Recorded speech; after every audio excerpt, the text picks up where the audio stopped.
Halo, kenalin, aku Anna. Aku adalah mantan pramugari dan aku mau membagikan pengalaman horor yang dulu sempat aku alami ketika masih bertugas.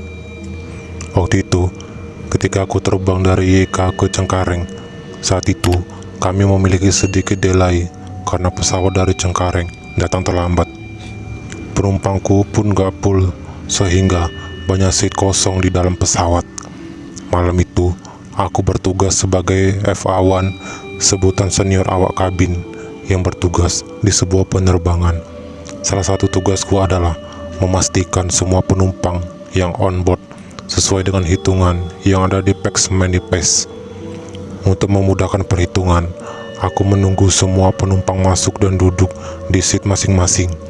Setelah ground staff mengumumkan penumpang telah komplit, maka FA2 pramugari yang bertugas di AFT station atau kabin bagian belakang membantu menghitung penumpang dari kabin belakang menuju ke depan.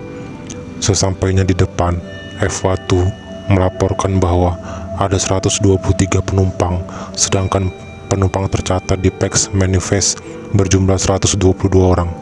Jadi ada selisih satu penumpang lebih. Untuk menghemat waktu, akhirnya kami memutuskan untuk menghitung ulang. FA2 menghitung kembali dari belakang ke depan, sedangkan aku sebaliknya. Ketika aku mulai menghitung dari depan kabin, lampu seling berkedip beberapa kali. Suatu hal yang jarang terjadi, sehingga membuat konsentrasiku buyar dan perhitunganku menjadi tidak akurat. Aku memutuskan untuk menghitung kembali.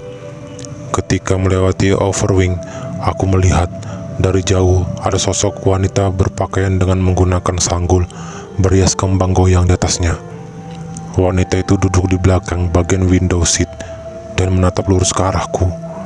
Kok aku nggak lihat wanita itu masuk ketika boarding ya, batinku.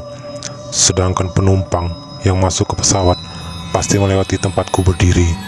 Atau mungkin ketika wanita itu masuk, aku pas nggak memperhatikan.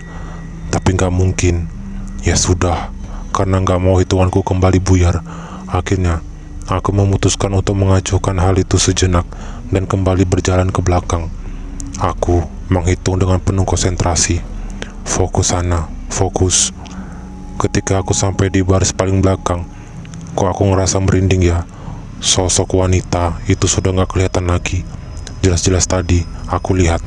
Aneh. Aku tengok ke sekeliling kabin dan seat penumpang. Siapa tahu dia pindah. Dan ternyata memang gak ada. Kemana hilangnya? Kemudian aku memeriksa lavatory yang ada di belakang. Siapa tahu dia di sana. Namun ketika aku sampai, kosong. Gak ada orang. Lavatory benar-benar kosong. Aku kemudian melihat ke arah counter checker. Di sana jumlahnya 122. Hitungannya sesuai dengan hitungan yang ada di PAX Manifest dan juga hitungan kedua FA2.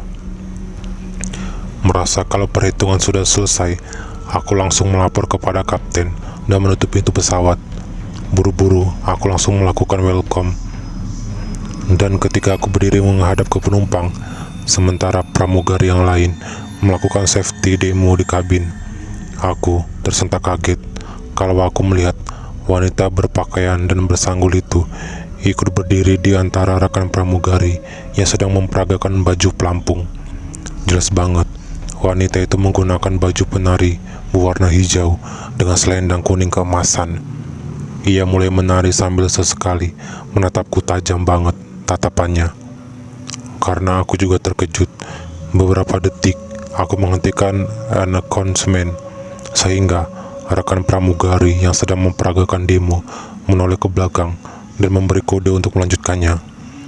Karena aku juga lihat rekanku menoleh, aku buru-buru melanjutkan safety demo sampai selesai dengan seorang penari yang masih terus menari sampai pesawat kami take off. Dan ngerinya pun nggak di situ saja. Setelah assist cockpit, aku dan rekan pramugari mulai membagikan snack kepada penumpang. Aku membagikan satu persatu sampai di barisan kosong tempat si penari itu sedang duduk dan menghadap ke jendela. Aku kemudian berhenti tepat di sebelahnya. Saat itu juga tubuhku merinding waktu dia menoleh ke arahku. Dia menatap ke arahku sambil berkata gini, "Kok saya tidak dikasih?" Suaranya benar-benar mengintimidasi banget. Pelan-pelan tegas. Warna bibirnya merah, kemudian tersenyum menyeringai. Sampai sekarang pun, aku masih bisa mengingatnya. Aku langsung meletakkan satu snack box di kursi sampingnya dan buru-buru mendorong trailer ke belakang. Pokoknya, segera mungkin aku menjauh. Rekan pramugari yang melihat aku meletakkan snack di kursi kosong pun juga menegurku. "Kursinya kan kosong, Mbak. Kok dikasih makanan?" "Sudah nggak apa-apa. Ada orangnya kok di situ. Mungkin lagi ke toilet." Aku bilang begitu sambil nahan takut loh. Rekanku pun juga tak menaruh curiga. Dia kemudian berlalu pergi. Dan ketika aku kembali ke depan, aku juga nggak lihat wanita itu lagi. Hanya ada box snack yang aku taruh tadi. Bahkan setelah debarraser atau membersihkan sisa makanan penumpang setelah servis makanan pun aku nggak melihatnya lagi. Sampai saat giliranku mengecek kabin, aku kembali ke belakang. Di galley belakang, aku melihat seorang bapak-bapak baru saja keluar dari lavatory dan penari itu pun mengikutinya di belakang. Aku terkejut dong. Penari itu kemudian berbisik di telinga si bapak yang membuat berhenti berjalan. Bapak itu langsung nengok dan menatapku. Serem banget jir tatapannya. "Kenapa? Lihat apa? Ini punya saya." "Sudah, jangan dilihatin toh. Dia nggak ganggu kamu." Bisa bayangin ya gimana cara dia menghardik.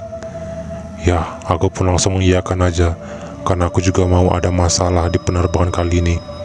Bapak itu kemudian berjalan ke arah tempat duduknya bersama si penari, sampai pesawat menurunkan ketinggiannya menuju Jakarta, dan aku segera bersiap kembali ke tempat dudukku di depan, bersiap untuk landing. Setelah pesawat landing dan pintu dibuka, aku bersiap di posisiku berdiri untuk disembar turun dari pesawat. Penumpang satu persatu, penumpang aku ucapkan terima kasih dan selamat berpisah kepada penumpang yang melewatiku. Sampai ketika bapak itu dan penari lewat, bapak itu kembali melototiku dan keluar dengan wajah merah. Kayak emosi banget deh kalau aku bisa lihat si penari itu. Sedangkan si penari yang mengikutinya pun berhenti di depan Garbarata, jembatan yang menghubungkan ruang tunggu penumpang ke pintu pesawat. Ia menoleh dan mengangguk ke arahku sambil senyum dan berucap gini, "Matur sangat." Sebelumnya, aku mau tanya ke kalian, masih ingat gak dengan musibah terjadi di maskapai yang ada warna orange? Karena kesibukan selama menjadi pramugari dan harus bolak-balik ke bandara, aku putuskan untuk mencari kos-kosan yang dekat dengan bandara. Dan saat musibah 574 itu terjadi, aku lagi ngekos di dekat mes maskapai itu. Dan setiap kali aku mengingat peristiwa itu, aku pasti merinding, seolah-olah kejadian itu masih terjadi di dekatku. Waktu itu, aku ngekos di area sana, karena aku sedang menjalani training. Aku mendengar jatuhnya pesawat itu ketika aku lagi berada di kelas training.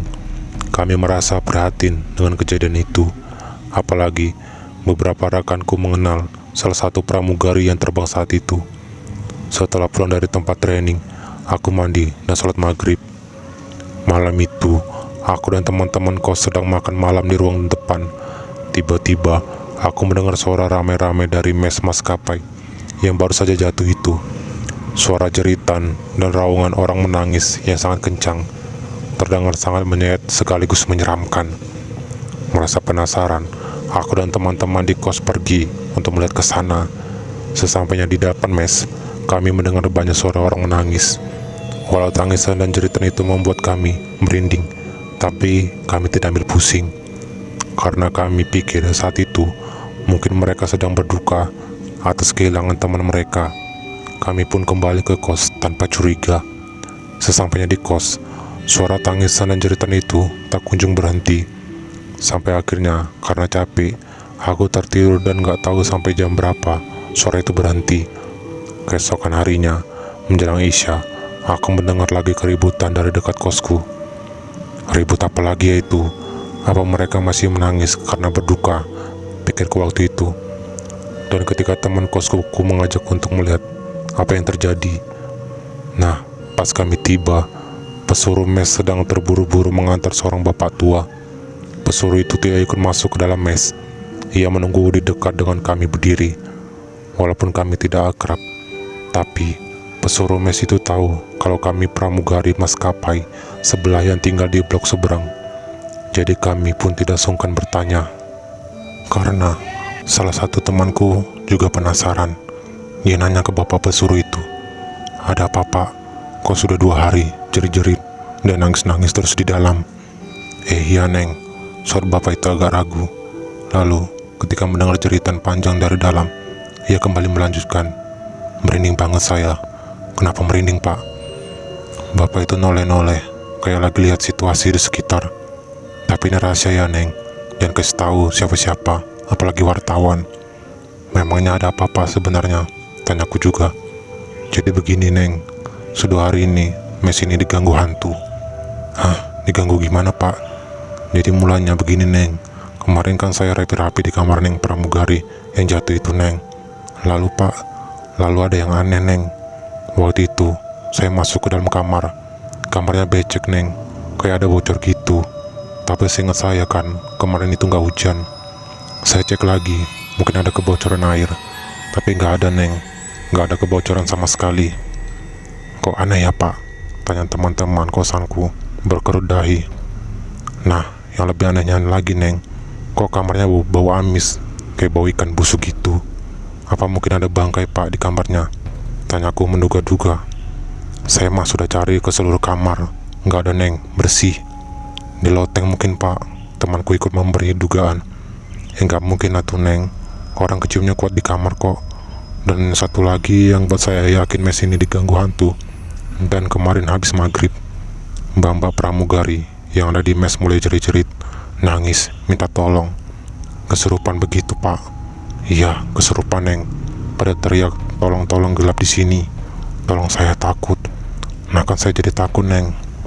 Makanya pas hari itu begitu lagi, saya langsung aja manggil Mbah Slamet, orang pintar dekat sini." "Orang yang tadi itu orang pintar, Pak?" "Iya, Neng." "Kok nggak ditemani orang pintarnya, Pak?" tanya gue heran. Iya, Neng, saya masuk ke dalam dulu ya. Tadi tuh saya mau merokok sebentar, tapi lupa karena ngobrol sama Neng berempat. Aku dan teman-teman tetap nunggu di luar karena masih penasaran. Dan gak lama-lama suara jeritan itu berhenti, dan disusul bapak penjaga mes itu keluar bersama Mbah Slamet. Setelah Mbah Slamet berpamitan, kami kembali ngajak ngobrol sama bapak penjaga mes yang lagi rokokan. "Bagaimana, Pak? Sudah aman?" "Alhamdulillah, Neng, sudah." "Apa katanya, Pak?" "Benar, ada gangguan, Neng." "Hantu, Pak.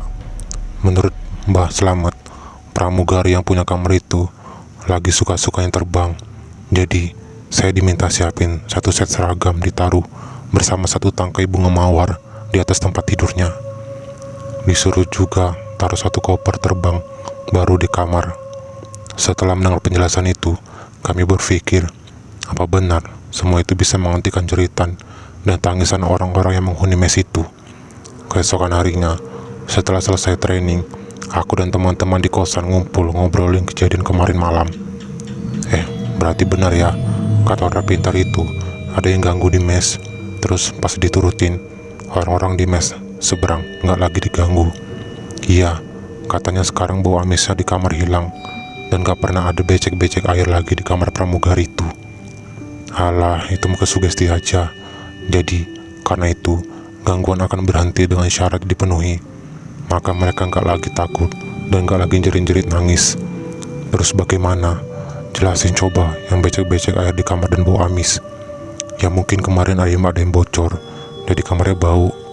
Ya, aku cuma diem aja pas teman-teman memperdebatkan opini mana yang benar dan yang lebih masuk akal.